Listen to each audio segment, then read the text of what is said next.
আমি অনেক আশা নিয়ে না এই জার্সিটা চয়েস করেছিলাম, কিন্তু আফসোস এফএফডব্লিউএস এ আরএইচকে টিম পারলো না, এবং কি আরসি টিম পারলো না।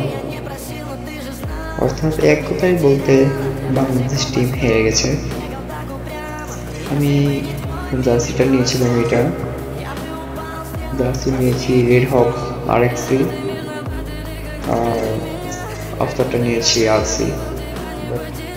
পারল না তারা, তবে নিরাশ হওয়ার কোনো কারণ নেই। আমরা বাংলাদেশে থাকি, বাংলাদেশ আমাদের প্রিয় দেশ। তারা কোনো দেশে এই মানে বাংলাদেশে এমন কোনো গেমে তারা কেউ বাইরে দেশে যেতে পারেনি, কিন্তু বাংলাদেশে এই ছেলেরা যেতে পেরেছে। আমরা তাদের নিয়ে প্রাউড ফিল করি, তারা আমাদের বাংলাদেশের গর্ব।